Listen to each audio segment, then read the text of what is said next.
All right, so welcome to the September issue edition of the Atlanta Radio Club monthly meeting, first Thursday of the month.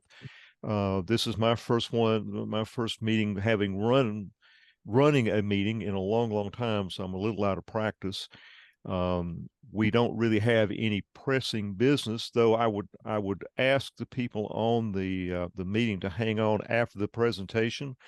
And the board would like to make a few comments. I'd like to make a few comments, and I see most of the people here, so we can actually get some other things in. I see Arnold as well. He is a rare contact for us. Rob, why don't you take it over, introduce the speaker, and let's hear about antique radios.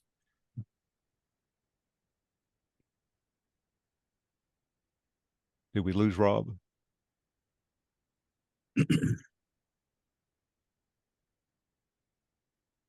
Rob. I think I'm back. Yeah, before we do that, Bill, well, I guess we don't see Stephen out there with the repeater report. So okay. Yeah, I want to announce our speaker. We have a great speaker this month again, Stuart Smolkin, WA5EYI, and he's from the Asheville Radio Museum. And I think we talked about that. John, I think we were talking about actually arranging a trip up there. So now we're going to get a tour of it, which may make us want to go more. It may give us more of a reason to go. I think that you spoke to the Fayetteville Club a couple of weeks ago, I think, Stuart, and I heard from them, and they thought it was a great presentation, which didn't surprise me. So I'm sure we're going to get another one like that tonight. So without further ado, let me pass it over to Stuart. Go ahead, Stuart. Hi. Hi. Are you guys seeing me, or do I need to turn on my video or something? Bill? What do you want? Well, I see. Yeah, if he's got video to run, what I see is a little box that has his name in it. Yeah, I'm not sure why you're not seeing my picture. I'm not much of an expert on Zoom. I'm not either. John, Rob, any ideas? You got the start on the bottom of the screen. Yeah. Stuart, this you got start video going. There you go. Okay. There you go. Good. There we go. Adjust myself. As you can see, I'm at home. I'm not at the museum, but what I'll be doing is giving you a virtual tour using a slideshow presentation that I've prepared. It's great to hear that you're thinking about paying a visit to the Asheville Radio Museum. Are you guys able to respond back to me as I'm talking? Because I'd like to make this interactive if I can. I'm wondering if any of you have ever been to the Asheville Radio Museum.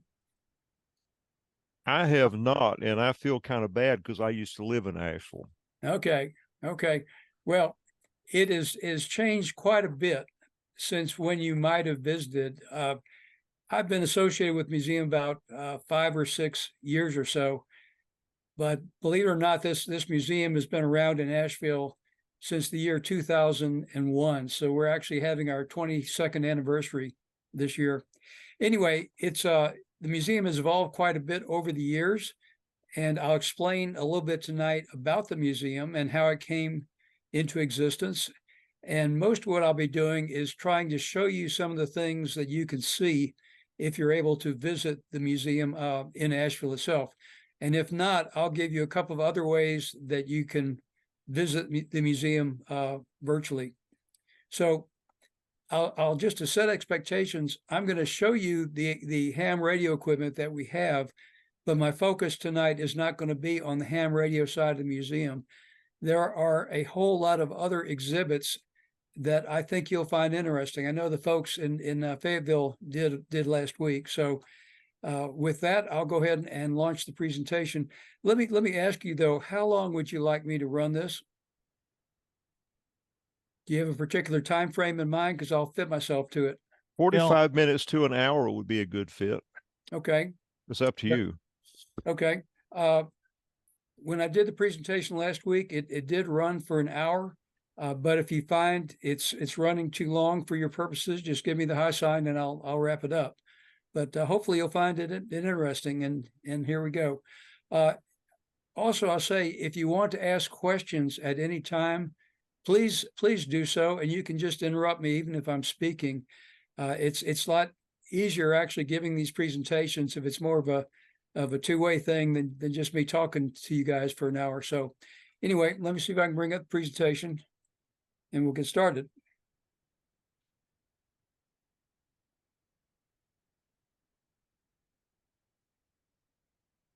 Okay, are you guys seeing what looks like a view into the museum right now? Yep. We are. Okay, great. Well, at least the technology is working so far. As you can see, we are a small but mighty museum. We have lots of things on display, all the way up to the ceiling right now. And I could use more room, but this is what the school gives us, and we're grateful to have it. So, okay, trying to advance the slide, and that's not happening. Here we go. Let me tell you just briefly how this museum came to be. Has anybody heard of a guy named Carl Smith, N4AA? Does that ring any bells? Carl lives or lived in Asheville. He passed away a couple years ago. But Carl was the editor of DXing magazine publication. And so one day he had a birthday, and he's an amateur extra, and so is his wife. And his wife handed him an antique radio for his birthday. And he said, "Thank you, dear." And she said, "Well, now why don't you start a museum?" So he took the suggestion to heart, and he got together with a few other ham friends of his, one of which was an instructor, or one of whom rather was an instructor at the local community college here in Asheville. And there was an empty room there. It was actually just a storage room. But he approached the school and said, "Would it be possible for us to set up a radio museum in that empty room?" And they considered it, and they wrote him a letter back, said, "We'll let you have it for a year and see how it goes." And so here we are 22 years later, and it seems to be going pretty well. So we're happy to say we're still around. I thought what I'd do is show you a very brief video about the museum. Any of you guys ever watch a program called, well, you're in Georgia, you probably don't get it. Up here in North Carolina, there's a PBS show called North Carolina Weekend, and they focus on things to see and do around the state in their shows. And what I'd like to show you is about a 4-minute video they did on the Asheville Radio Museum. So here we go.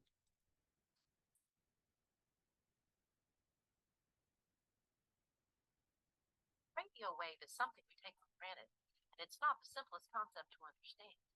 Thanks to the Asheville Radio Museum, we're taught the wonders of this late 19th century discovery. A radio wave can actually travel at 186,000 miles per second. Radio waves enable the kind of mass communication that allows people in one place and in a far distant place to have a connection, an immediate connection that before radio simply wasn't possible. In 1877, Heinrich Hertz, a German scientist, proved that radio waves exist, and it all started with an electrical spark. In the early days of radio, it was not possible to send music or speech over the radio. All you could do is create sparks. And the spark actually generates a radio wave. So if I turn on this radio here, every time I press the telegraph key, it creates sparks, and the sparks can be used to send Morse code messages. In the early 1900s, the triode vacuum tube was invented. This technology was used to send wireless voice and music transmissions, which eventually launched radio broadcasting in the 1920s.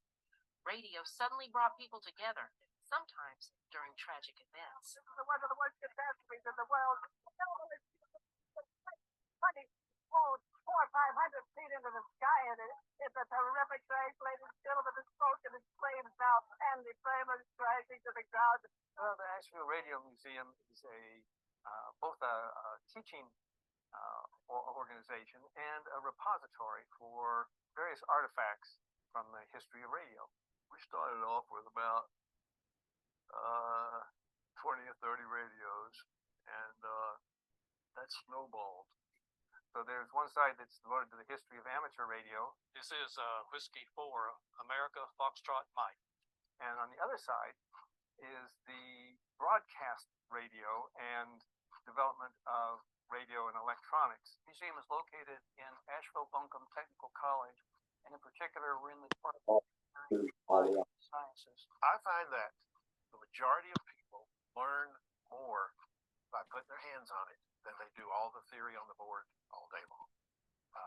Once they do it, then it changes everything. So Rose, this is our early 1900s Morse code practice machine that people would use to build up their speed. Let's see how it works.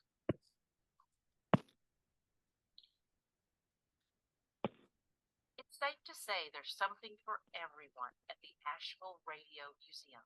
Places like this are important because they help remind kids of history and where we came from. And for me personally, it exposed me to a whole new hobby and an area that I didn't really know existed that's perfect for me. A place to see the kind of history and that has built the technology that we have today. And it's not something that's very easy to see because there aren't very many of these collections in the whole country. I'd say our job here with visitors is to amaze, fascinate, and educate. And that's what we attempt to do, whether they like radio or not. The Asheville Radio Museum is at 315 Elm Building on the campus of Asheville Buncombe Technical Community College, and they're open every Friday from 1 to 3, February through November, and by appointment. For more information, visit their website at ablradiomuseum.org. So there you are. That video was created about 3 or 4 years ago by the North Carolina Weekend Show. And it's really been great for us because this is a museum that's small. It's on a college campus, and really most people were not even aware of it, even in Asheville. But now that we're getting exposure on this statewide TV station, it really has given us a higher profile. We're getting a lot more visitors coming in, which we always enjoy.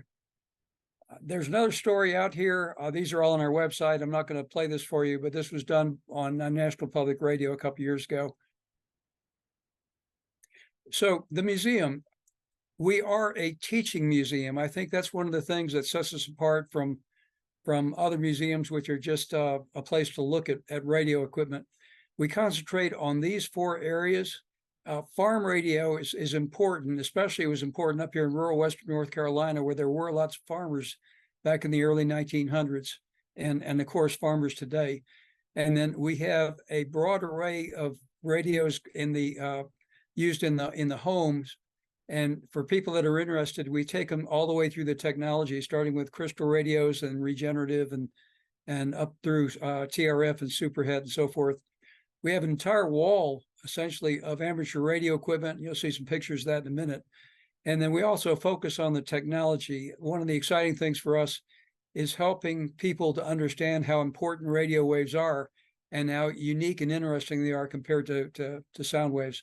By the way, I wanted to ask, do any of you guys actually have an interest in vintage radio equipment, home equipment, in addition to your amateur radio hobby? Well, I do have a few older radios around that still work. I don't know if you'd classify that as an interest or not, but a couple of old shortwave radios from back in the 30s and 40s. Okay. Well, that is good, and you'll see some of those in what we go through as well. We have a couple of shelves that are dedicated to shortwave radios. In particular, I just got some very interesting verified reception cards in last week from a lady whose brother had passed away. And back in, I guess, the 1960s, he used to listen to shortwave radio a lot, as I did. And he had some interesting verified reception cards from Radio Australia and Radio Czechoslovakia and Radio Moscow and a few others. So anyway, I hope you enjoy seeing the vintage radios that are in here. Maybe it'll even get some of you interested in expanding your hobby in that direction. So as mentioned, we're a teaching museum. As I said at the end of that video, we try to amaze, educate, and fascinate. And I say that because we have some number of visitors that have a drug problem.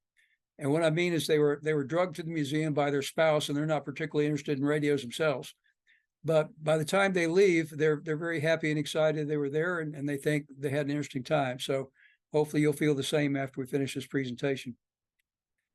One of the things that's a challenge with young folks, because we are in a community college, and we sometimes give tours to students in their classes, is getting them to think about how important radio technology is in our lives today.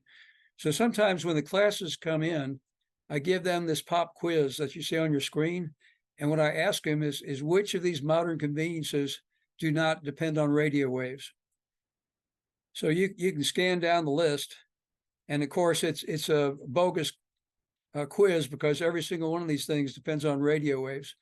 But the idea is try and get the students interested. And then once you have them interested, you have their attention. And once you have their attention, then they're more inclined to stay with you and learn a few things.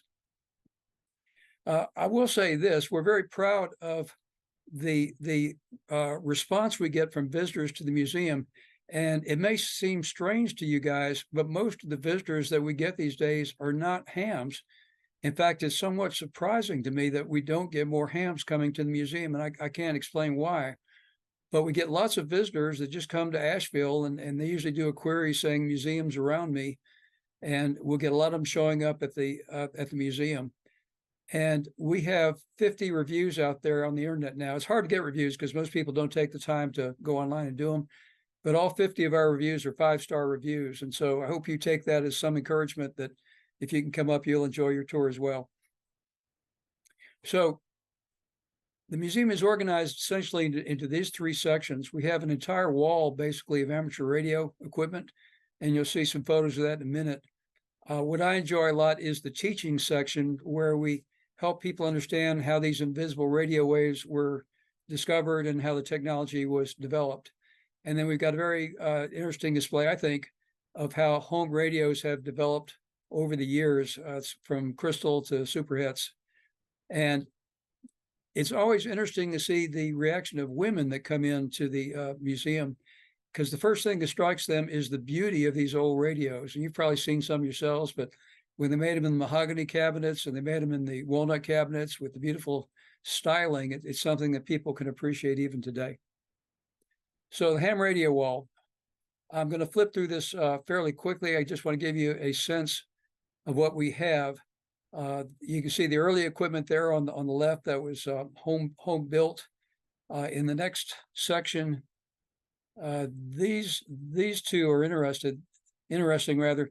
These were built by a professor at Louisiana State University who's a ham, and he wanted to see what it was like to build equipment like the poor hams were using back in the 30s and 40s. So he found some plans, I think, on QST magazine and built this equipment. But it was very kind of him to donate it to the museum. So we've got Collins, we've got Hammerland, we've got Hallicrafters, we've got Heathkit, we've got just about everything you can imagine on display. And like I say, I won't spend a lot of time on any of these individually tonight, but if you come to the museum, you can bring back memories of the equipment you used to operate or the equipment you lusted after but you couldn't afford. Speaking of which, when I was a teenager, what I lusted after was this Collins S-line rig that you see right here. And I couldn't afford it, but my high school sweetheart was the daughter of a doctor. And of course, doctors could afford these things. So he would come home late at night after seeing patients all day and doing his rounds at the hospital and have his dinner by himself because the family had already eaten. And then he'd go take a shower and put on his robe and head right to his ham shack, which was right in the corner of the den. And that was how he'd unwind, is getting on his S line. So I'm glad to have it. Maybe one day we'll see if we can get this one working. I'm not sure if it is or not. This is the DXEC Century Club certificate. You might recognize this thing. What I find interesting about it is that the person had 352 verified contacts with 352 different countries, which was quite an achievement. I don't think there even are that many countries you can contact today, but you probably know better than me. This radio in the front, has anybody ever heard of a breadboard radio? Breadboard radios were made back in the 1920s by a guy named Atwater Kent. And he thought his components were so beautiful that he thought people would want to see them. So he didn't put them in a cabinet, at least not through the mid-1920s. So he found out very quickly he was wrong, but we'll talk a little bit more about that when we get there. So radio discovery and development. It's hard to take pictures in here without a wide angle lens, but You can see things here. There's a spark transmitter here we use to show, as I did in the video, how sparks can create radio waves. This is an interesting device we'll look at in a little bit. It's an early 1900 Morse code recorder, and there's a vacuum tube display on here. It's kind of chopped off on here, but anyway, it's always interesting teaching people about how wonderful radio waves are, and we do that on this side of the museum. And then over here, and you can see how crowded it is. We're just stacked to the ceiling, but we have lots of signs explaining everything. And it's interesting to see how radio technology developed over the years. Anyway, I hope you're able to put together a trip to the museum sometime.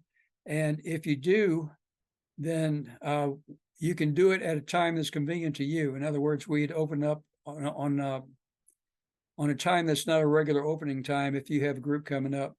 But if you're not able to, there are several ways of doing the virtual visits to the museum. One, of course, is this presentation tonight, but also we have a lot of good information on our website, which is avlradiomuseum.org, AVL being the abbreviation for our airport, just like your ATL, but avlradiomuseum.org. We'll look at a few things on that in just a minute. We also have a smartphone tour. A couple of years ago, we put this together. So we took about 24 of the interesting things we had on display back then, and we made a tour that you can access using your smartphone. You download a free app called UniGuide, and it brings up a menu of what those things are, and then you can pick off whatever you want to hear about. And you can do this from your home or anywhere. You don't have to be in the museum. And then lastly, on the website, there are lots of stories that you can read or watch about the museum. And these are on our website, and I'll show you a little bit more about that in just a second. So that's the homepage of our website, or at least a part of it. And so what you'll see is that we're normally open between 1 and 3 on Saturdays. We shut down in December and January. The next link shows what's new, and you'll see a lot of interesting things there. And there's also at the top, you can't see it on your screen probably, but there's a topics menu. And if you click on that topics menu, it brings up all these subsections that are on the website with all the good information under each one of these, actually. If you'd like to have a copy of the museum flyer, of course, we have these at the museum and also at the interstate welcome centers if you're coming up into North Carolina. But if you'd like to download a copy just to peruse it, this is also available for download on our website. So these are the 3 main sections on the website. So as mentioned, we have one that talks about radio wave discovery and development. And we have this out there because we like to have information that's useful to students. And so it's very gratifying that every couple of times a year, I receive a nice email from a teacher saying how useful the information was on the website and how much their students enjoyed being able to see so much good information all in one place with all the links they need to have. There's a section, of course, on amateur radio and a section on vintage home radio with a focus in there on also on farm radio and our local radio station history here in Asheville. On the one of the topics on there is also on radio for farmers. And so we have collected a lot of articles from the early 1920s talking about how important radio was to farmers when it came out. Can any of you think of any reasons why having a radio would be useful to a farmer? You shout them out if you do. Crop prices. Exactly. Weather. All good answers. With a radio, you could hopefully get a weather report far enough in advance that if there's a storm that would threaten your crop or your livestock, you'd have time to try and bring it in. And prices, there were daily price reports on the radio. So if you lived near a railhead, you could hopefully try and bring your crop or your livestock stock to market at the railhead when the prices were highest. And then thirdly, the United States Department of Commerce started a program which was called College for Seniors, is the name I call it by. But it's weekly broadcasts that taught farmers how to get more crop yields by using fertilizer, or how to prevent their animals from getting sick or treat them if they were sick. And also there was entertainment and information for the women folk as well. So very useful information for a person to have if they were a farmer. So this just quickly, I won't dwell on this, but this is some of the section on how radio was discovered and developed. Just brief information on some of the important folks that were involved. One thing that you might find interesting, we have 3 different albums out on the website. One of them is an album of early 1900 amateur radio stations. So what you're seeing there is 2 of those stations, and I think there's about 15 of them that are in the slideshow. Somebody years before I joined the museum had come in with a paper copy of this photo album, and it's really pretty interesting to look at, see what the old stations look like. And so we have the paper album at the museum that you can flip through, or if you're online, you can flip through the entire album that we digitized that's out there. We also have a slideshow or photo album, if you will, called The Beauty of Radio Equipment. And as I mentioned, a lot of visitors are really struck by how beautiful some of the old equipment can be. And then lastly, there's a collection of how beautiful vintage radio dials, because these things in themselves are a work of art in many cases. Okay, so if you're not able to make it to Asheville, as I mentioned, there is a free audio tour on your smartphone. And so on our website are the instructions for how you would download the free Uniguide app and then access the slideshow for the museum. And this Uniguide app has actually become quite popular. I think there's probably, I'm going to say 16 or 18 tours in Asheville that you can access with the Uniguide app, in addition to the Radio Museum tour. And you can also access tours in other cities. So it's interesting just to look around and see what they have. Okay, so the bulk of the rest of the presentation is going to be on interesting things to see. And so again, this is not focused on amateur radio equipment. It's more focused on other things that other hams that have visited the museum find interesting. So I hope you enjoyed this as well. So this is the antique Morse code practice machine that you saw in the video presentation earlier. It is called an omnigraph, OMNIGRAPH. It came out in the early 1900s. And so the power was provided by the clockwork mechanism you see on the right-hand side with the knob above it. And then the Morse code is the bumps on the silver wheel that's sitting to the left. And it looks like it's a solid wheel, but it's actually individual wheels that are only about 1/8 of an inch in thickness. And so this is a stack of those wheels. And I'm not quite sure why they did that, except for the fact that I think you can custom order wheels that were more to your particular interest. And also, if you're giving somebody a Morse code test, then you could change the order of the wheels in the stack. So if they tried to memorize it, that wouldn't work. Now there's a speed regulator on here, right here. So you can adjust whether the Morse code is being played quickly or slowly. So you start out slowly, and then as you build up your speed, you can increase the speed and continue to practice. Morse code recorder. Again, this thing is over 100 years old. I think it was in the early 1905, 1910 range. And this came out of the estate of a former newspaper editor here in Asheville. And it was up in his man cave, and it was next to an old 1930s movie projector. So his granddaughter just assumed it was movie equipment. But when I looked at it and I saw the electromagnet here, I said, no, that's not movie equipment. Anyway, the way it works is you've got this roll of paper tape up here, and over here you've got a pulley that attaches to a motor, and there's 2 connections on the back for wired telegraph wires. So when an electrical dot or dash comes in, it activates the electromagnet, and there's a seesaw arm running here. So when this end of the arm pulls down, this end goes up, and it presses the moving paper tape against this ink roller, and records a short smudge for a dot or a long smudge for a dash. So if the code is coming in too quickly for someone to translate, they can later pick up the paper tape off the floor and do it at their leisure, or if they're out of the room, they can come, when they come back, they'll find the paper tape. So interestingly, and I know you can't see it in here, but this is a brass case and there's an engraved logo here, and it says Makanska Etabel Ewald Anderson and Company, Copenhagen. And so that's how we figured out what it was.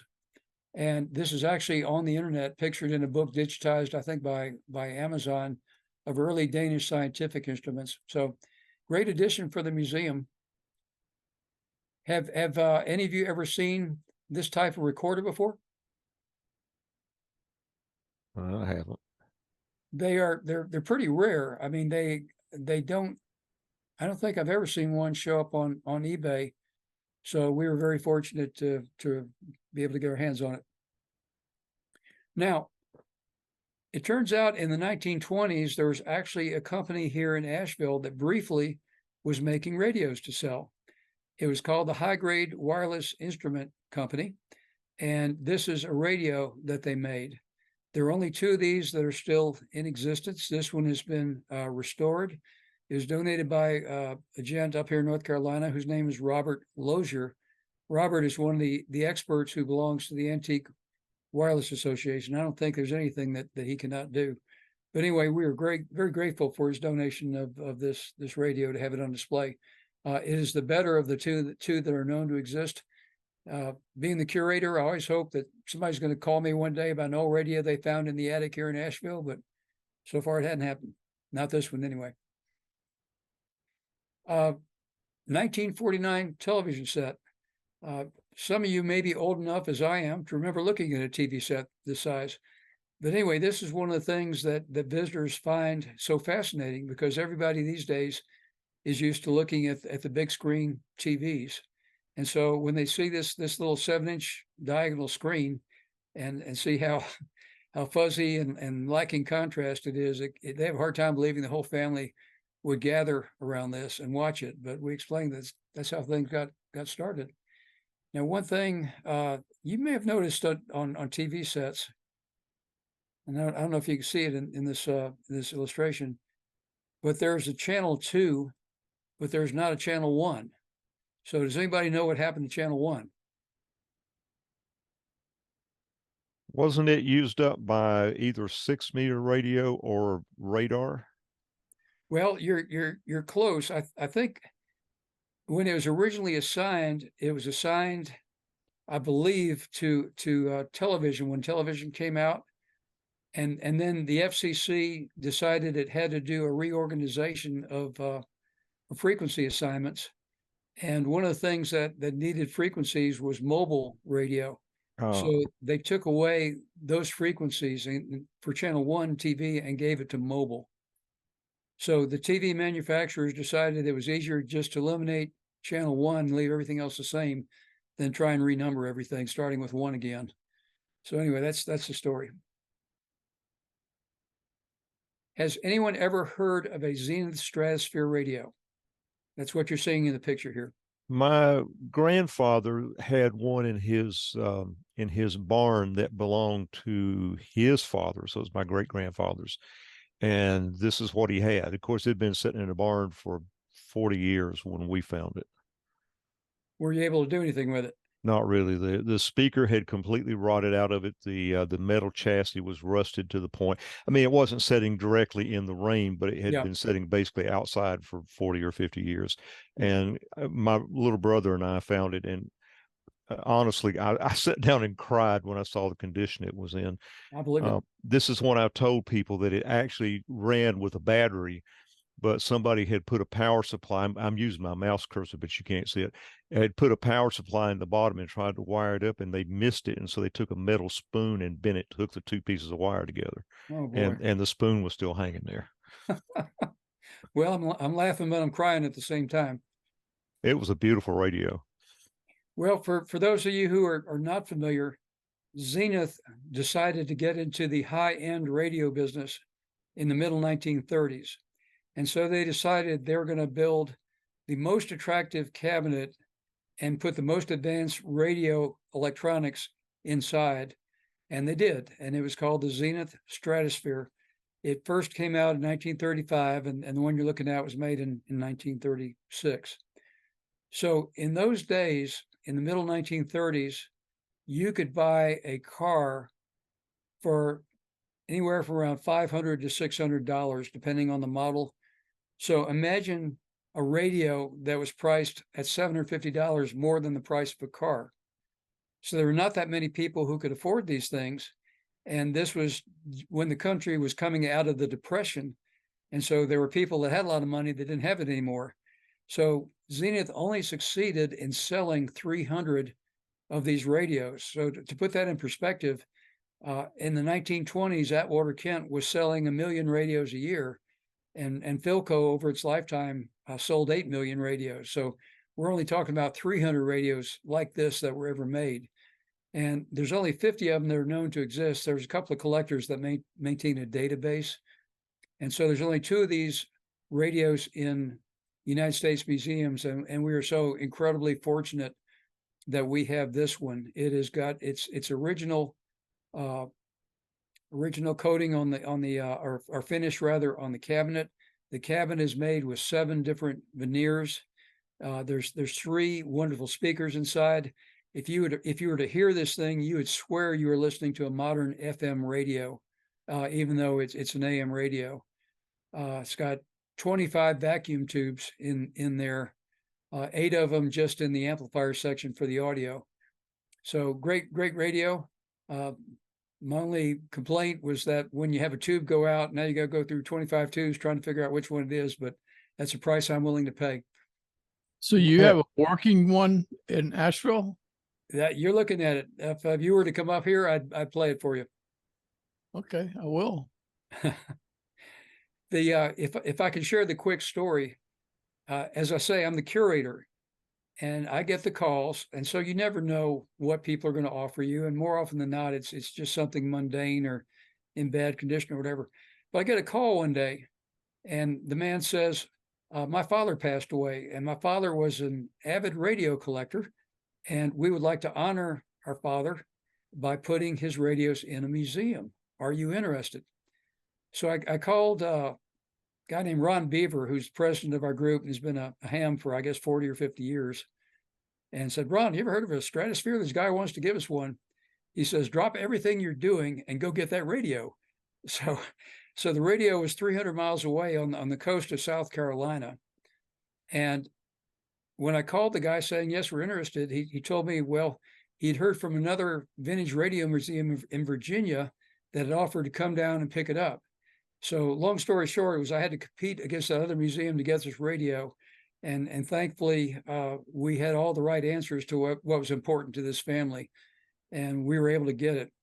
Thankfully, one of our members had just bought a new truck, and even more thankfully, his son lived not too far away. That he lived in Hendersonville, North Carolina, and the son had a horse trailer, and we were able to attach the horse trailer to the father's truck and drive 300 miles down to South Carolina and pick this thing up, and another 300 miles to bring it back. So we are very glad to have it, and I think you'll really enjoy seeing it if you can get up here.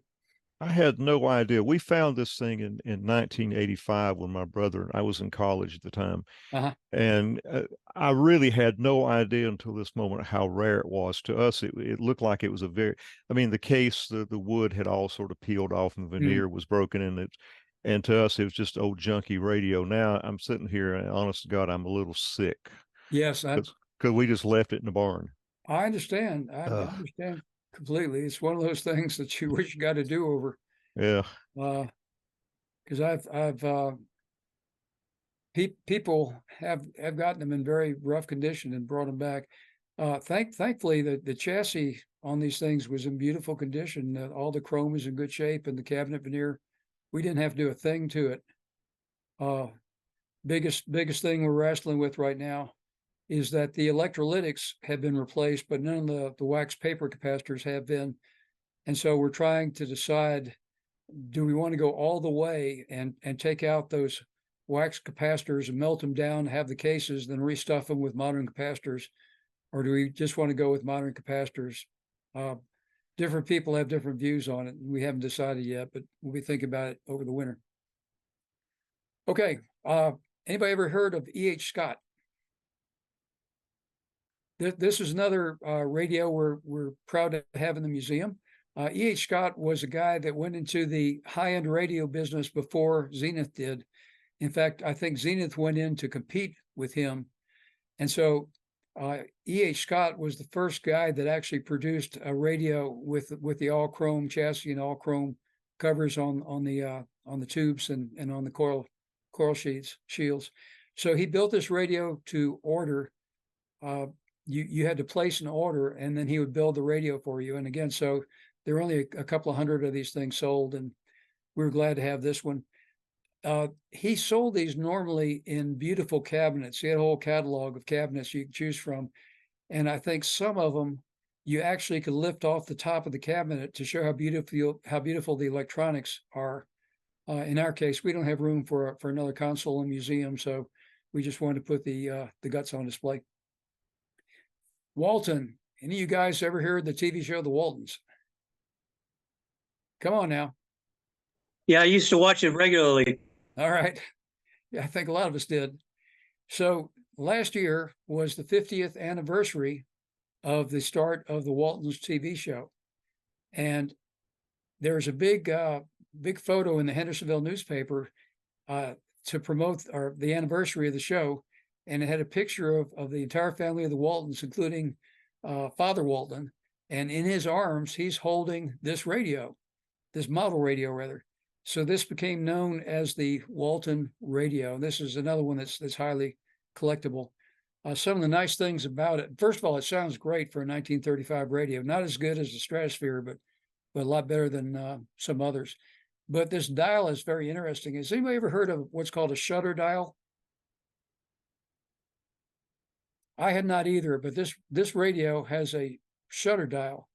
And what's meant by that is this is the knob here that you use to change the band. So it's got 3 bands. It's got broadcast, shortwave, and police.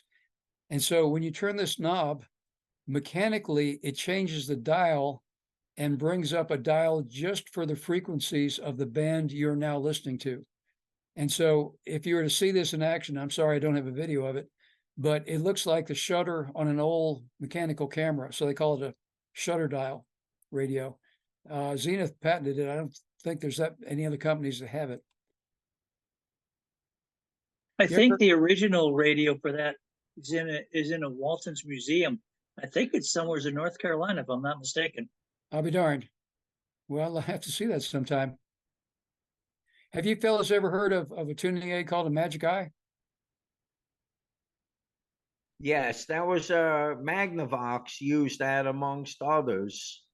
It was a green tube. Exactly. It's hard to see here because it's reflecting here, but is a green tube. It's actually a little CRT, and so it lights up green. And if you're off station, it's not a complete circle. It looks like a pie with a piece cut out of it. And the better you tune to the station, the more that piece of pie disappears. It closes up. And so it's a very interesting tuning aid, especially for visitors to see. But again, another beautiful radio. This came from the same guy who donated the Stratosphere. I had a radio one time that did have one of those tuning eyes, and it was really cool. They are. Unfortunately, they don't last that long. And so nobody's making new ones. The Russians make them, I think, but I don't think you can adapt them for use over here.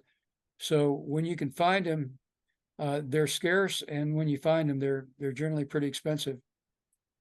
Okay, go talk a little bit about radio technology, and I hope you find it interesting as background. Have any of you ever heard of what's called reflex radio? Is that similar to regen? They sound the same, but they're different. Okay. But to your point, when radios first came out, vacuum tubes were fairly expensive. And so the question was, could you come up with a radio that didn't require a lot of vacuum tubes? So a fellow by the name of Edwin Armstrong invented and patented what was called the regenerative circuit. And I think I've got a radio like that I can show you. But essentially it was just one vacuum tube, because you would basically put the signal through that one vacuum tube and amplify it. And then you take part of the amplified signal and bring it back around and re-enter it through the vacuum tube. So it's getting amplified and re-amplified and re-amplified, 1,000 or more times. And that's how you're able to make an inexpensive radio that still had enough power to drive a loudspeaker. But a reflex radio is a radio that uses the same two vacuum tubes to amplify both the radio frequency signal and the audio signal. After the regenerative radio came out, the most popular radio was called a tuned radio frequency radio, and it had 5 tubes in it, 5 stages. So you'd have a first RF amplifier, a second RF amplifier tube, a detector tube, and then 2 audio amplifier tubes. So you had 5 tubes in there. Whereas the reflex radio, somebody figured out how to use filters and so forth to use the same 2 tubes to first amplify the RF signal and then amplify the audio signal. So this is a 1920s reflex radio, and we have a few other reflex radios as well. At the museum, as I mentioned, a lot of our visitors are not amateur radio operators. They're people that are just interested in radio in general. So one of the things that most interest our visitors is the stories that we're able to tell. So the radio you're looking at is 1930s RCA, and it was donated by a guy who lives near Asheville in a little town called Swannanoa. And he contacted me and practically begged me to put this radio in the museum. He said this radio belonged to my parents. They bought it when they first got married. It was their first piece of furniture. It was so important to them. They during World War II in the early 40s, they could listen to the chimes of Big Ben and listen to Hitler and so forth. So I took the radio from him and restored the case and restored the electronics. But more importantly, I asked him to do a brief write-up of his family story with this radio. And then we recorded him telling that story. And we have it on an MP3 player next to this radio. So when visitors come in, I play the MP3 for them, and they're fascinated just to hear the story. Have any of you guys ever heard of something called a coherer? Ring any bells? Oh, yes, yes. Yeah, Yeah, it's absolutely. an iron filings detector. You got it. You got it. So what you're seeing here is a modern reproduction of Marconi's original coherer receiver. So the coherer, as mentioned, is a glass tube with 2 electrodes and metal filings in between. So when the antenna receives a radio signal, it passes through here. It causes these particles to clump together, which completes the circuit, which causes the bell to ring either short or long for a dot or a dash. What you see here is a rod, a wooden rod, a dowel, that as the bell is ringing, it shakes the particles back down to reset this for the next dot or the next dash. So it's a very slow way of sending Morse code, but nonetheless, that's what they had initially. So this actually works, and we also built a spark transmitter using, I think, a flyback transformer like you would use in a TV set to get high voltage. And we take it out sometimes to show teachers how you can make radio waves. And we set up the coherer receiver and the spark transmitter a couple feet apart. And they're just amazed that when we hit the telegraph key over here, it causes the bell to ring over here with no wires in between. So you think they would not find that fascinating, but people still do. Okay, this is one more photo out of that album that we talked about, the early radio stations. This is homebrew from a guy who lived here in Asheville. If you ever come here downtown on a little town square called Pritchard Park, there's a building called the Miles Building. And so this was donated by Mr. Miles, who built that building. As best I can tell, he was experimenting with different means of tuning. So I believe over here, he has a typical coil and capacitor. And then over here, he has this other type of induction coil for selecting the frequency. Has anybody ever seen one of these before? You got knobs on top, and you can bring the coils closer together or further apart, and that's how you would change the frequency that you're listening to. Isn't that similar to a variometer? Yes. Yeah, variometer has a coil within a coil, whereas in this setup, the coils are side by side, but same concept. You're changing the inductive value. We actually have a 1920s Montgomery Ward catalog on display, and it's interesting. It only has about 4 or 5 or 6 pages of radios that they sell, but it's got dozens of pages of all the parts that they sell.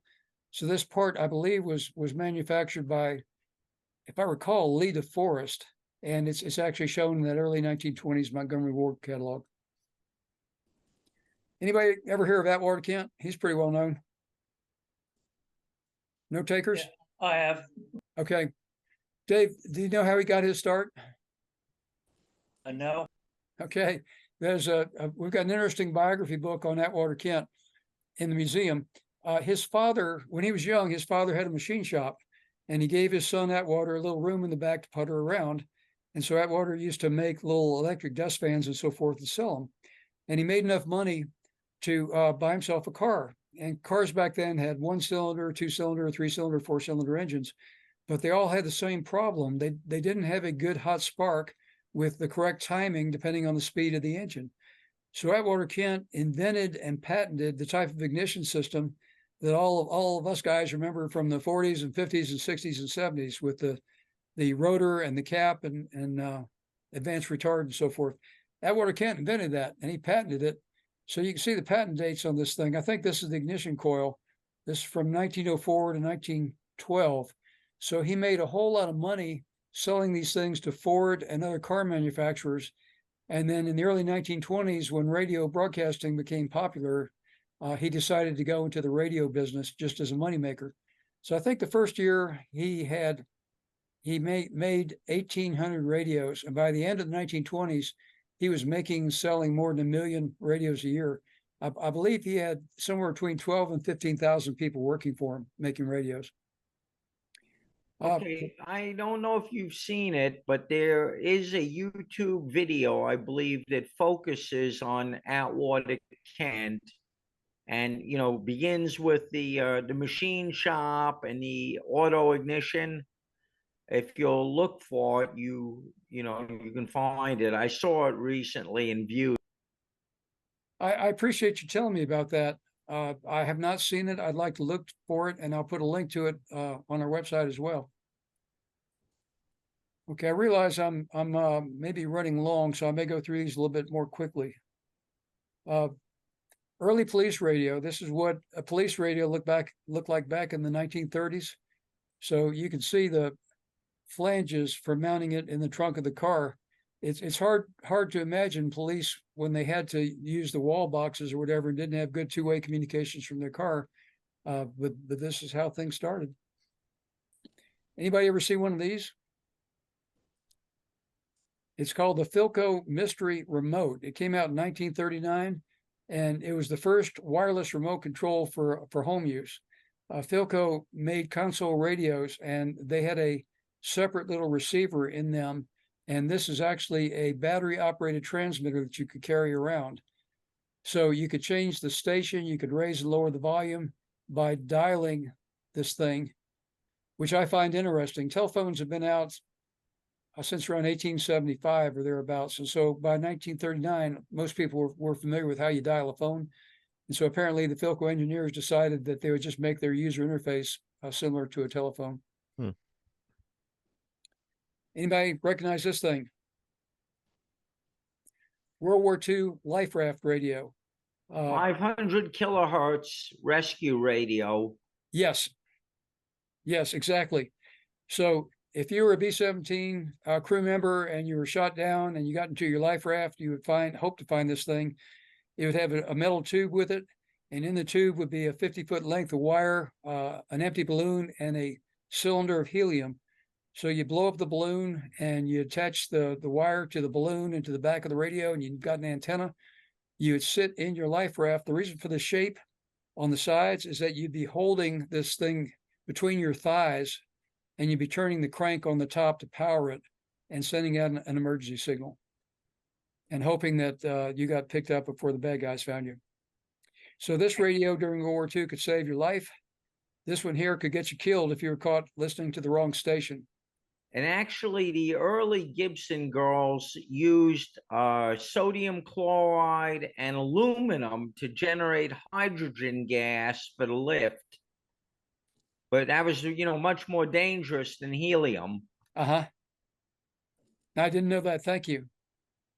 I do have some paperwork behind this radio in the museum. I got contacted by a guy who said his father or his friend actually helped design the circuitry for this thing. So it was nice to receive that.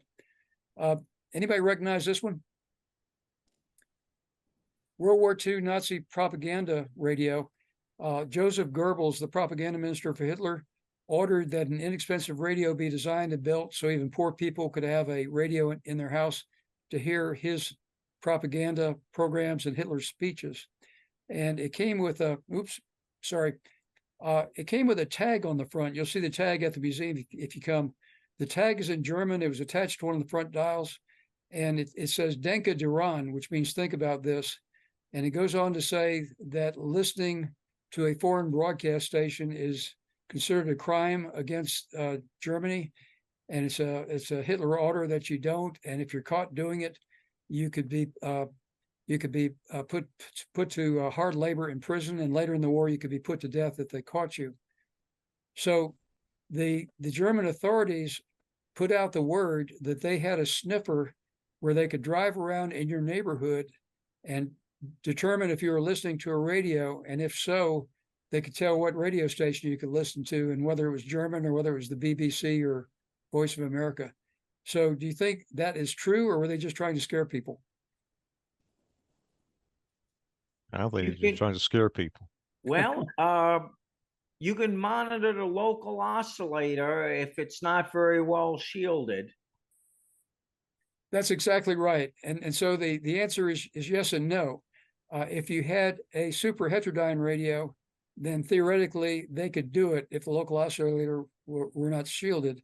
This radio, which is an inexpensive radio, is not super het, and therefore it doesn't have a local oscillator, and so they would not be able to pick you up. But that's been argued back and forth. It's an interesting argument. Okay, this is the Atwater Kent radio that was built on a breadboard. Again, Atwater Kent was so proud of his components that he thought people would want to see them. And so he was wrong for two reasons. The first one being that radios were very expensive back there. They could run you $1,000 or more in today's money. And so people who were going to put out a lot of money wanted something attractive they could put in their living room to impress the neighbors, whereas this looked like a science experiment. And the other reason is that many people were not very familiar with electricity yet. There were still lots of residences, especially in rural areas, that did not have wired electric power.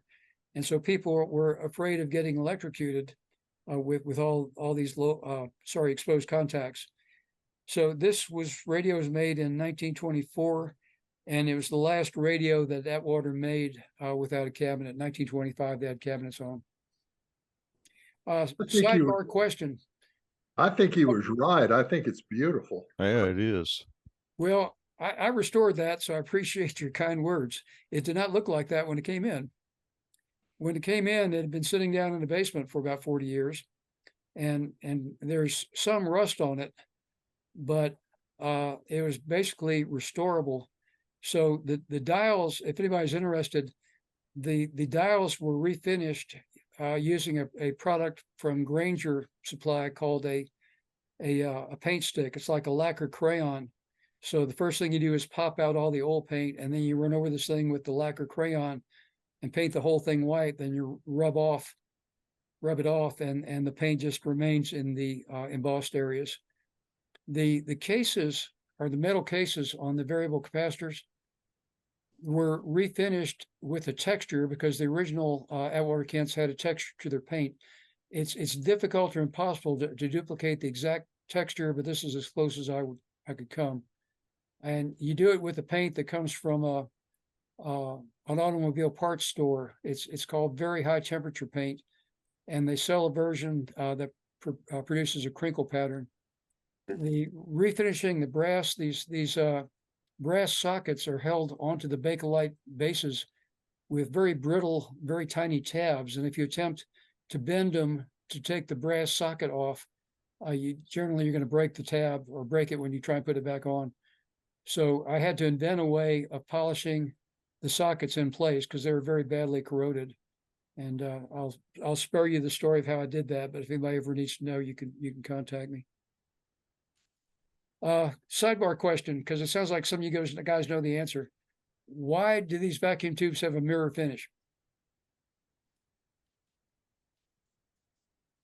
I have no idea. Well, in the early days, the vacuum equipment was not strong enough to pull as good a vacuum as they really wanted to achieve. And so what they started doing was putting a piece of, I want to call it chromium, cadmium, I think it is, one or the other. I'm sorry, I'm confused, but it's a little piece of metal they put inside the tube before they seal the tube. And then after they sealed it, they put an electric coil around it. It was magnesium. That's what it was. They put an electric coil around it, and it would cause the magnesium to explode. And in doing so, it would use up all the remaining oxygen molecules inside the tube.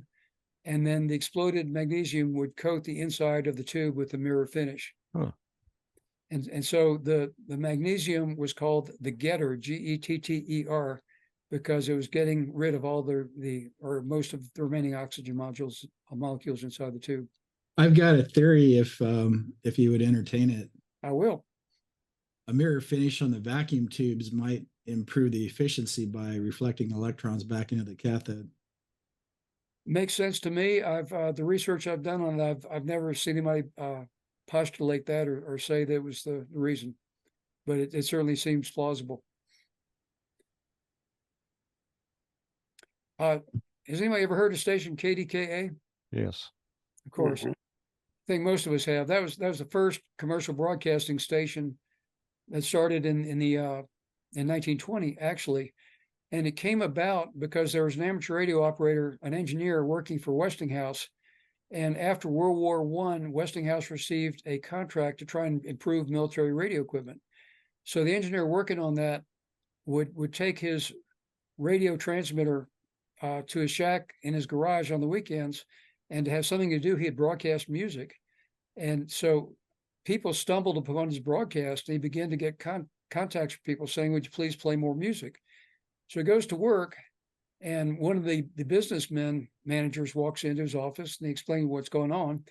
And that manager says, aha, if there's more content out there for people to hear, we could probably sell more radios. And so he convinces Westinghouse's management to start a commercial broadcasting station, and that station was KDKA. So we're very excited about is the radio you're looking at actually came out of a closet at station KDKA in Pittsburgh. There's a fellow who was working there, I think in the 1960s, and they were cleaning out a closet there, and whoever cleaned out the closet found this radio and offered it to him. And he took it, and he later retired in Asheville. And when he heard about our museum, he donated it. So it's another thing that we're very happy to have. I'll skip through these fairly quickly. We talked about variometers a second ago. There's one here on display here. This is actually a regenerative radio, and so this, keep losing my mouse here. This knob here causes this, it's called a tickler coil, to go more in or more out, and that's how you control the amount of regeneration. This is a radio, again, that we're very happy to have. A family brought in this radio on a hand truck, and it was literally falling apart. The case was broken. All this was missing. The audio transformers were missing. You see there's 1, 2, 3, 4 of these RF coils in here. One of these, the case would come open, and there's about 1,000 feet of fine wire sitting here in a pile. And this was Granddad's radio. And So we said we take it in, and I was thinking at first that this is just going to be a parts radio, but I took a picture of it and put it out on the Antique Radio Forum and said, can anybody identify this thing? And sure enough, some people could. It is a very early superhet radio. Edwin Armstrong, the guy who invented the regenerative circuit, also invented superheterodyne, and he patented it, I believe, in 1918. So this is an early mid 1920s superheterodyne radio with 8 tubes. Now you'll notice that unlike a modern superhet radio, it has 2 tuning dials, not just one. And the reason for that is that this radio was made before the mixer tube was invented, that's used in more modern superhet radios where you're combining the 2 signals to heterodyne them. So this is how you're tuning in the station. This is how you're tuning the local oscillator. But if you come to the museum, I think you'll enjoy seeing this thing. It's a beautiful radio, and it's been fully restored. It's working. Another nice radio. The original tuned radio, TRF radios, like that breadboard radio, you actually had to tune each of the RF circuits individually, unlike the super heterodyne radio.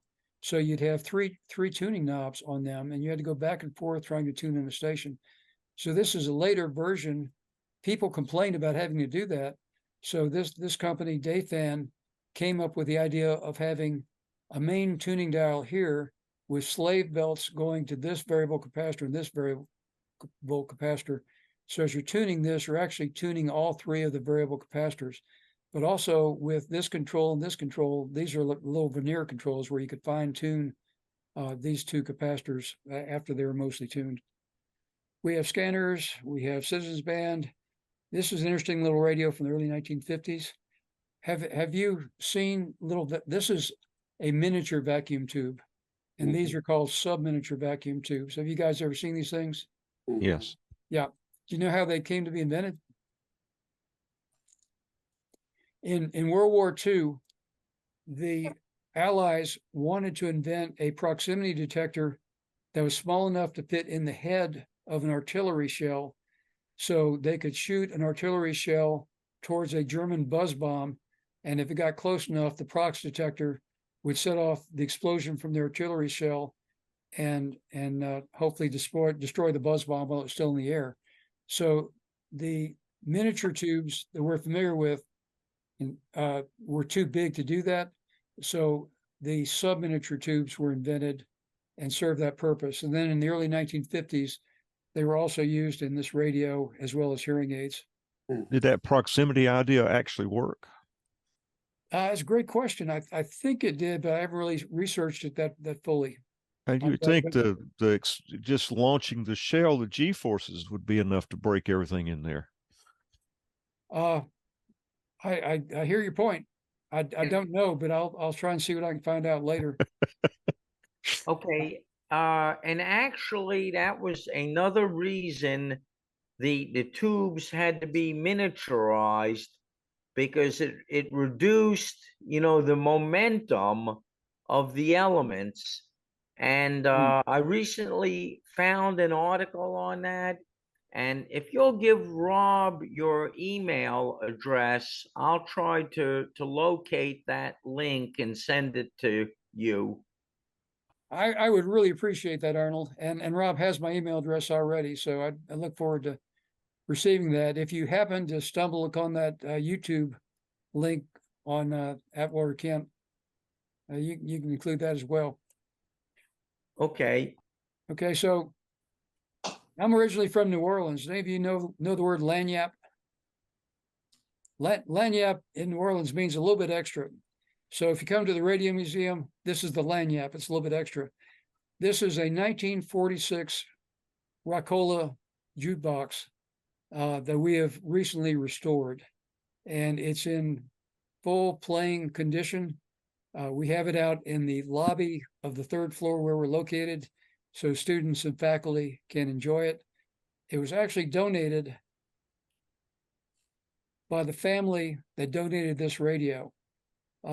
They came back sometime after doing the donation, and we showed them how we had restored it. And then we actually have videos, I believe, on YouTube showing it in operation, and they were just thrilled. They could not believe we were able to do that.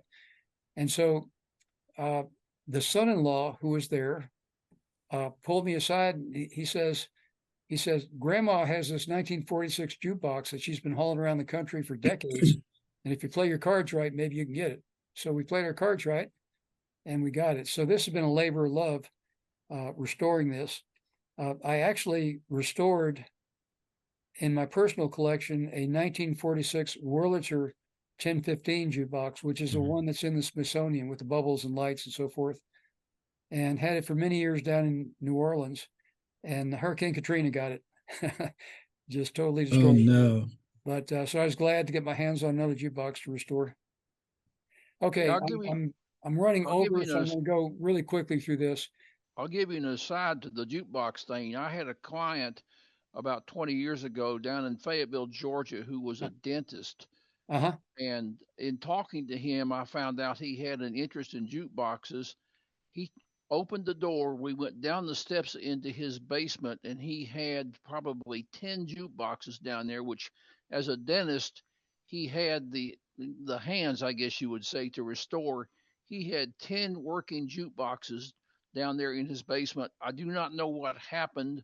I know he eventually moved to Florida. I do not know what happened to all the jukeboxes, but that was incredible to walk down the steps, turn the corner into his basement, and see 10 jukeboxes running down there. It's got to be incredible. What an experience. Back on Katrina, the problem was that a lot of people had their collections in their basements, and the basements are what flooded. So anyway, even the hospitals had their emergency power generators in the basements, and their basements flooded. So live and learn. Okay, moving on. Very quick. Sorry? Oh. When you restored that, how did you restore the records that are in there? Were they had to be all screwed up? Great question. This jukebox played 78 records, 78 RPM records. And believe it or not, those records are still readily available.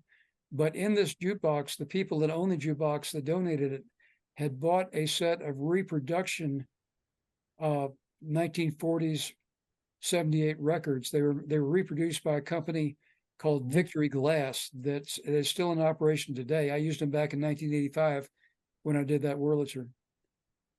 But working on these things is I'm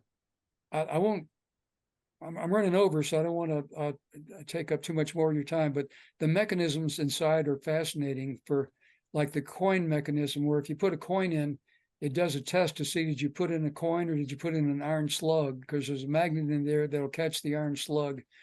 And if you put in a washer, there's a spring-loaded metal finger that will stick the finger in the middle of the washer and catch it before it goes down. But all kinds of very, very interesting mechanical stuff. That's Sorry? cool. Yeah. Kids like to spell their names in Morse code, so we've got the chart and Morse code practice oscillators. I think I mentioned the MP3 players, so we let people do that. Books. These are two books that I think you may find interesting. A lot of people photograph these covers; they'll remember them. The book on the left is by Eric Larson, and it's about the story of Marconi and how he came to figure out that he could make radio waves useful and everything that he did along the way to become a success. It's very, very well written, and it's very historically accurate. The book on the right is from a museum in Bellingham, Washington called the Spark Museum. It was started by a gazillionaire Silicon Valley guy who decided he'd create the biggest and best collection of all things electrical and electronic from the early days. You can buy this book. It's a hardcover book on Amazon. You can usually pick up a copy for around $15, and it's a wonderful thing to have on your bookshelf. That's just an example of some of the stuff that he has in there, the quality of the illustrations. Talked about the catalogs. That's that Montgomery Ward catalog where the Lee DeForest tuning mechanism was. Everybody knows who Ken Burns is. Have any of you seen his documentary on radio called Empire of the Air? Oh yeah, that's excellent. Okay, good. Talks about Edwin Armstrong, Lee DeForest, and Sarnoff, David Sarnoff. And so if you subscribe to PBS, I think you can get it on demand. If not, you can pick it up on eBay for $10 or $15, but no nice thing to have. I'll skip that. So if you visit us in Asheville, As mentioned, you can make a special appointment if you're coming up with a group. We've got highly detailed directions for finding us on our website, or if you send me an email, I'll reply with detailed directions. So that's the direction page on our website. It includes a picture by picture of how to get there. And if you click on that, the QR code, it'll bring up a map showing where you are and where we are and how to get there. If you need to contact me, there's a contact us form at the bottom of our page. If you have anything you'd like to contribute to the collection, we'd be delighted to consider it. You can see how full the museum is, and so we're kind of at the point where we can only add things on display that are really special for one reason or another. If you have something else that can be contributed, quite honestly, what we do is take those to Hamfests and sell it to raise money to operate the museum. It's a nonprofit museum. Everybody who works there is volunteers. We don't get paid. We don't go out and do lunch.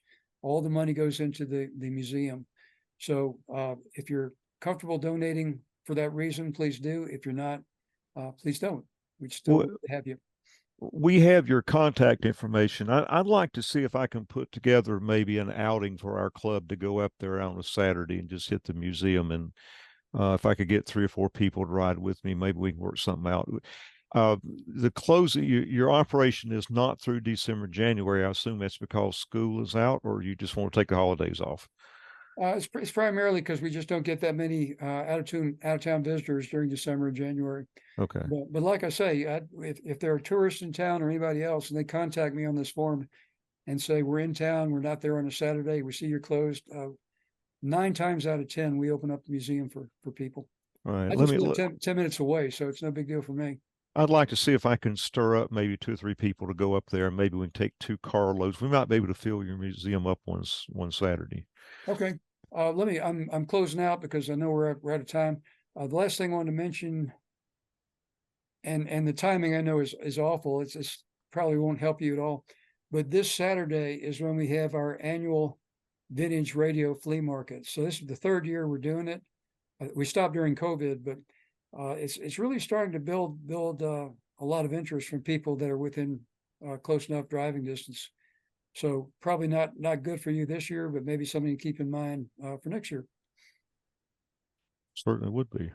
So could you go back to that slide, please, real quick? I want to try to catch an image of it.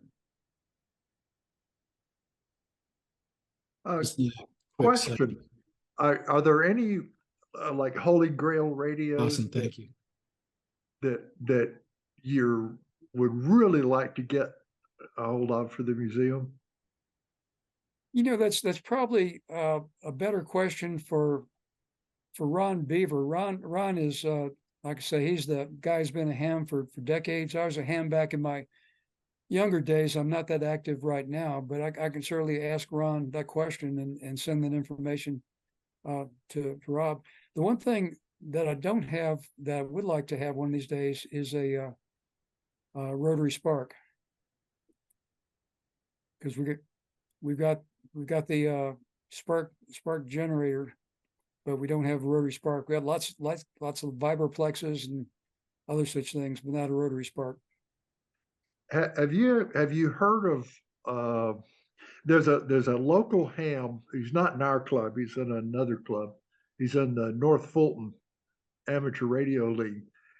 He built from scratch a spark gap radio, and he built all the components. It's quite or most of the components. It's quite beautiful, and makes a very nice sound. And he calls it Blue Lightning, and he's actually issued some postcards with pictures of it operating. And he used to bring it around to local clubs and let the members operate it with a Morse code key. And he had to be, he has to be careful with it because they're quite illegal. So he makes sure that it's toned down, but that would be a wonderful addition. I don't know what he's done with it. I haven't seen it in years. But the Blue Lightning, you can call it Blue Lightning. Well, Yeah. If There you any of you guys have his call sign or contact information, Rob, if you can email that to me, I'll try and make contact, I'll do it. see what it says. I'll do it. So You know, one thing to add about Leda Forest, you're mentioning Leda Forest, it just the Atlanta Radio Club. I guess we were started in what, 1911, somewhere around there. So we've been around for a long time, and over the years we've been given honorary memberships to people who we think qualify for it. Important. We can see in our records book that a certificate was sent to him, to Leda Forest, making him an honorary member of the Atlanta Radio Club. that's great. No, I had no idea the club was that old. The second oldest club in Georgia after Georgia Tech. Yeah, we got shut down for a couple of years during the First World War for some reason. When it came back, I believe it was 1921. Yeah. We actually got a certificate signed by Maxim himself, his own signature, bringing us back into the ARRL, and I believe it's dated 1921.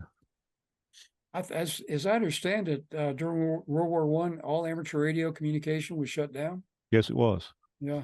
They But they had proven just before the war, the Navy was trying to use VHF, and once you went over the horizon, it went away. And the amateur people proved that, yeah, we can take these scrap junk bands, they called them, the low ones, and go all the way to Europe. And of course, the Navy's response was to build bigger transmitters on VHF and outlaw the competition. So that's what they did. Typical government response.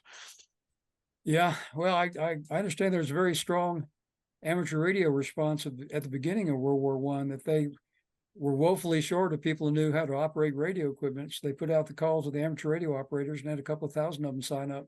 Yep, especially up the East Coast. Yep. Stuart, yeah, if you're looking for demonstrations of the value of radio in general,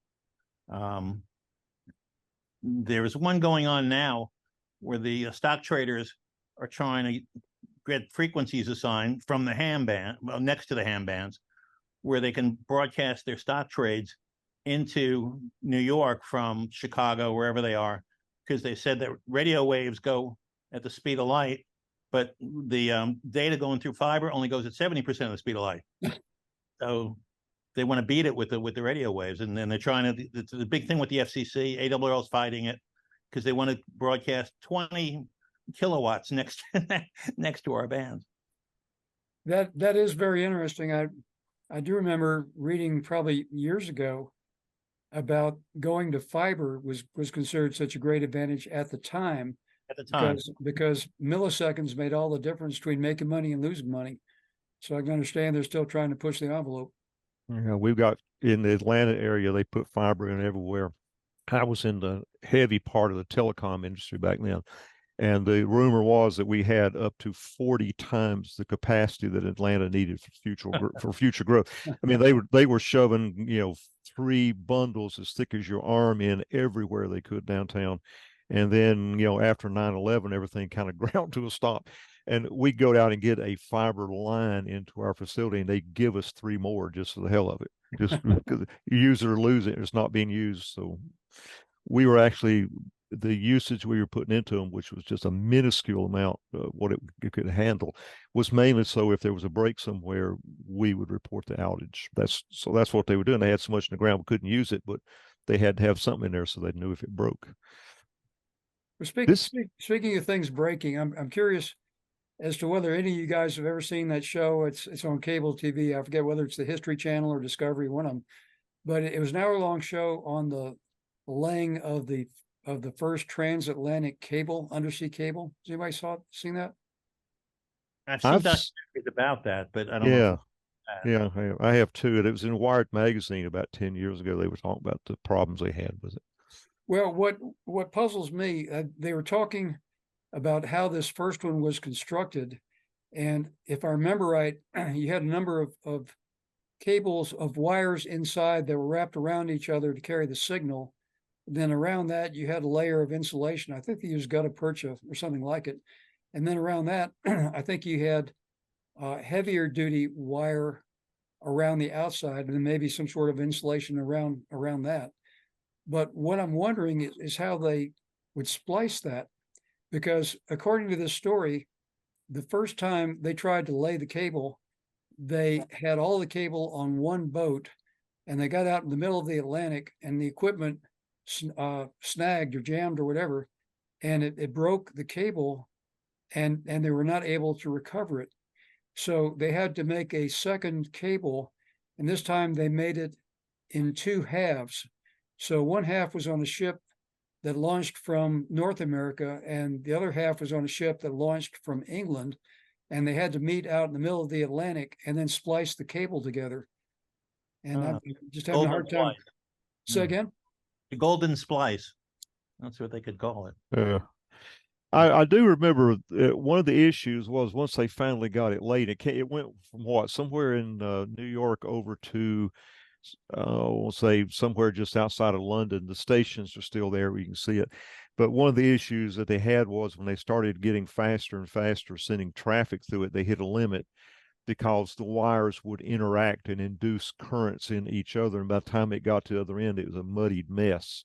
Yes. So they end up going much lower speed CW than they meant to spend. That's what I saw in this in the story as well. Is I think when they first started, the speed was somewhat reasonable, but things rapidly degenerated to the point where it was barely useful, and you couldn't charge the kind of prices they had to charge to pay for this thing. So they ended up having a new engineer design a third cable. And by the time they designed the third cable to solve the problem of speed that you just mentioned, there's a bigger ship that had been built and was available. So they were able to put the entire bigger cable on that one ship and bring it across the ocean. So yeah, fascinating stuff.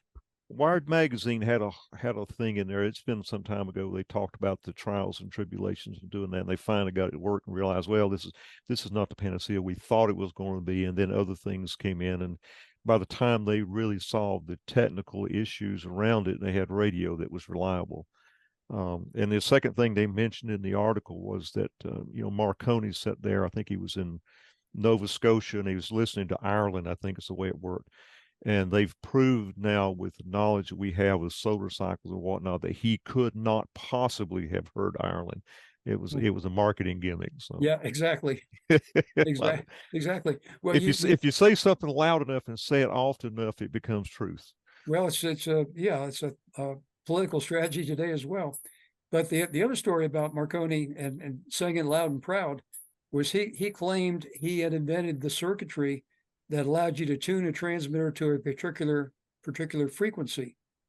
And of course that was very important because if you cannot tune the signal, then you can only have one telegraph operator operating at once. Otherwise they'll be stepping all over each other. Yeah. So Marconi claimed that he developed that circuit when in fact he had stolen it from Nikola Tesla. And so Nikola Tesla also applied for the patent, but because Marconi was the rock star, the patent office awarded the patent to Marconi. And then some number of years or decades later, the patent office reversed itself and rightfully gave it to Tesla. Yeah, there was a lot of competition amongst those guys. I will see if I can work out some way to put together a crew to come up and visit the museum and maybe do something else in the Asheville area while we're up there. Rob has your contact information, so I'll see what I can do by getting a hold of you. If we can arrange something, I would appreciate it. I really would, and the club would too. Be glad to host you, and I love being tour guide here in Asheville. So if you need any other thoughts on what to see and do, there's plenty around here. Well, something radio related would be nice, but after a 3-hour drive up there, I wouldn't be too particular. The museum itself would be enough for me. Well, there's I don't know if anybody's been there, but there's a old resort hotel here called the Grove Park Inn. It was built in 1912, and it is a spectacular building to see. And next to that is the Antique Car Museum. It's actually on the same grounds. Yeah. And next to the Car Museum, you've got the Homespun Museum, which is another interesting museum, also both free.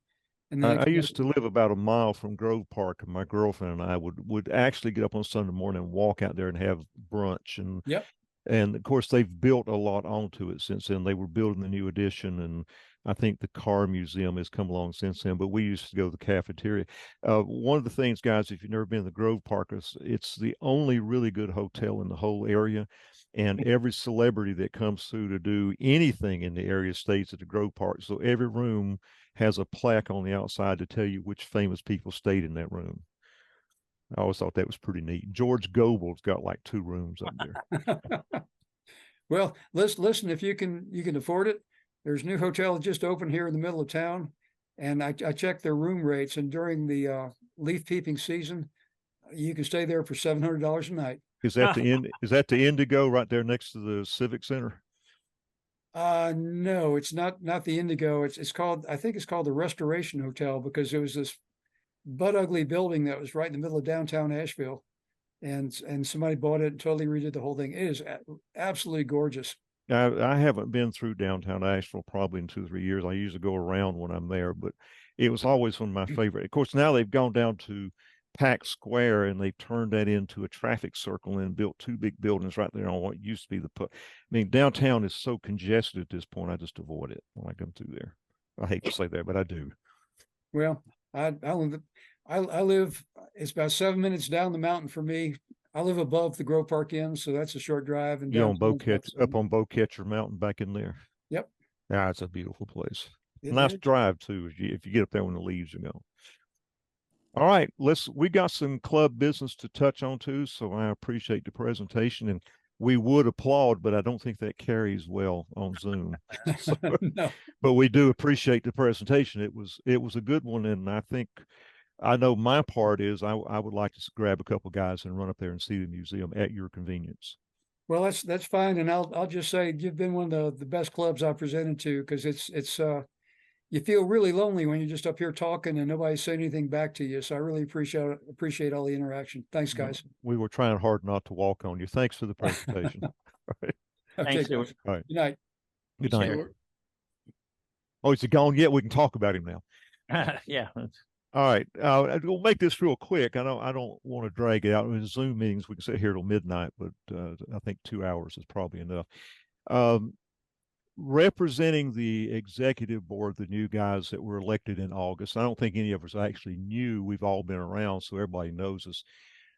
We've sort of come up with an idea of some things we want to work on, and I've made notes during the meetings, and I really meant to have them organized enough to publish. I'll get them out sometime this week. My work has been crazy, and I can kind of see it coming to an end, but it's consumed more time than I wanted it to. 2 of the issues that came up that we talked about, the issues, 2 of the ideas that came up. One of them was restarting the second Sunday technical sessions, and I had that in the back of my head as something we'd like to do, and I think everybody but one of the 5 of us, 6 of us that were there, everybody but one mentioned it. So is that something that, well, we don't really have enough folks in here to get the question. I can get it started and put the effort into it like I did the first time, but I'm going to need some help. The last time we did this, I had to stop because my mom got sick, and I found that there was absolutely nobody in the club that was willing to go up and open the room and say, here's our presenter for the day. I would like to have some backup if we're going to start this thing. So when the idea comes up, if anybody would like to volunteer to help me with it, I would appreciate it.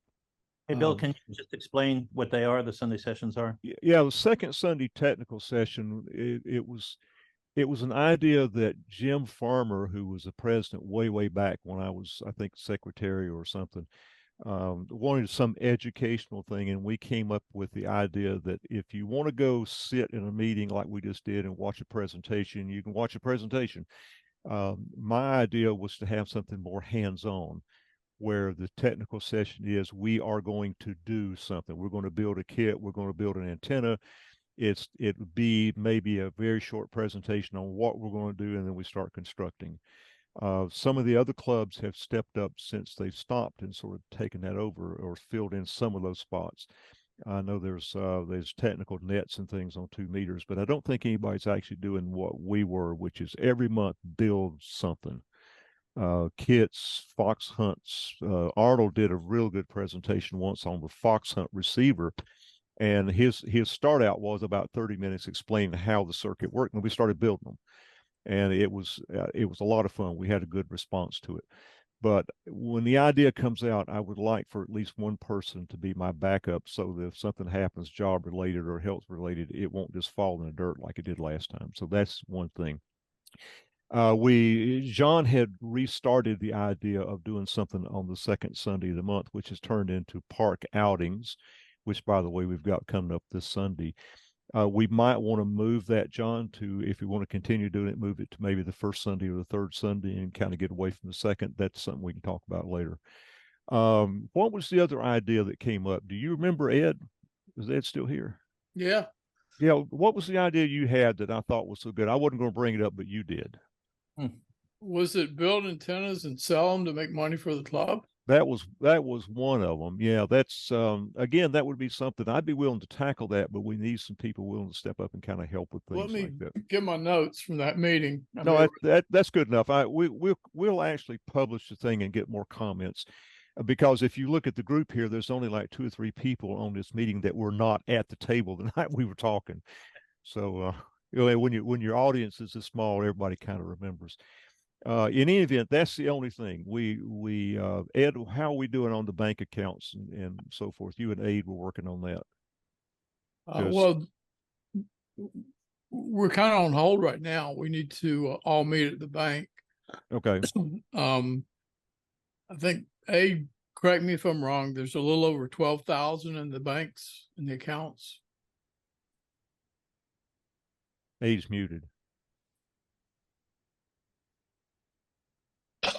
All right, whoops, I had to unmute. That's right, 12 or 14, somewhere in that neighborhood.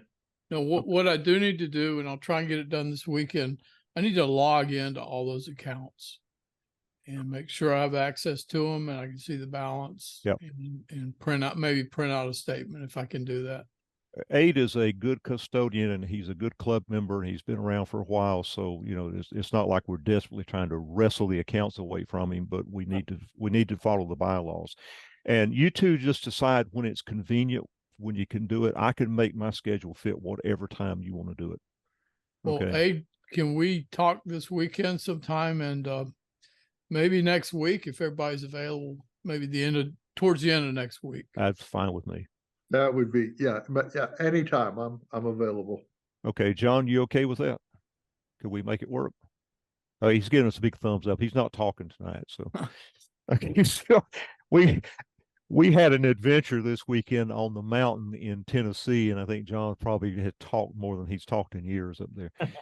Oh, tell us about that. We got locked in on top of went up to Buck Ball to do a Tennessee QSO party at midnight, went to leave, and the gate was locked. And we're not sure if it was locked on purpose or by accident. So John and I went back up on the mountain and said, we'll just call in the morning. And we went, took a nap and slept up there. And 7 o'clock, I figured it'd be unlocked. No, it's still locked. So now we're calling the sheriff's department and the forest rangers, everybody else. And it was 2:30 in the afternoon before we got out. So as panicked as some people got, honest to God, it was the best afternoon I have spent in a long time. We just put our chairs up, we looked out over the fog, we listened to the guys play cards. It was a hoot. So I don't want to do it again, but it wasn't bad. John still made the net Sunday night. So where were you for the net? Were you on top of the mountain? Yeah, well, he had the Echo Link. I was actually working 20-meter contest. You guys haven't seen me do this because you don't come out with me when I'm by myself. But when I get heads down on something like a QSO party, I mean, it would take a shotgun blast to stir me out of it, or it would take Chris walking over with his girlfriend and talking. Either one of those have about the same effect. Internet wasn't real reliable up there. I checked in and I got about 2 or 3 check-ins in the net and it died. So I lost all connection. So I wasn't too worried about the Tennessee QSO party because Alabama's coming up Saturday, and that's the one where I haven't invited anybody. I haven't even told anybody where I'm going. So I'll just show up there, and it's a 12-hour. So by Sunday in the park, I'll be dragging, but I'll be moving, hopefully, unless they put the gate down while I'm over at the park. All right, that's all. Should bring some bolt cutters. No, grinder. I've already told. I've already told John what I'm going to do is I've got two padlocks. I just bought them this week. I got one that's a regular size padlock and one that's twice that size. So when we go up there next year, if there's not a padlock in there, I'll put my padlock in it. And if there is one, then I'll put my padlock over it and block the keyhole. We won't get locked to hell up there I again. bet you by the time we go up to that thing, it'll still be sitting there cut off like it was. They probably won't even fix it. We found the bolt cutters don't work because you can't get them in the hole to where the lock was. So the guy had to bring a grinder out and finish grinding Holy up cow, the really? strut. It was fun to watch though. That those two young ladies that showed up, one of them looked like she was in a very spiffy, clean uniform, Forest Service, real professional. And the other's wearing like blue jeans and a black T-shirt. And I know if I was going to get in a fight, which one I wouldn't want to fight with, because that little dark-haired girl, boy, she was swinging that reciprocal saw around, and she looked dangerous out there. That thing. Anyway, it was fun. They're All my right, that's my it. I'm not going to keep you all night. It's a good meeting, and if you guys are interested in riding up there some Saturday, let me know. I can pack 3 people in my car, and we can take 2 cars, and maybe I don't know, see the museum, and then do something else in Asheville. So let's float that as an idea, if y'all Yeah. interested. Do that. All right, that's it. We can go to Linsville. We can go to Lynn's in Candler, and her backyard's so big we could put a 160 up. Have lots of room. Well, Candler's only maybe 25, 30, maybe 26, 20, maybe 30 miles from, I'm trying to count in my head the roads, probably 30 miles from where I mean, he's right there coming in on I-26. So he's not too far off the I-40. I know exactly where AB Tech is at. Oh yeah, we got a picture on the other thing here. So yeah, you go by it right on 26. All right, guys, that's it. Good meeting next month. Cool.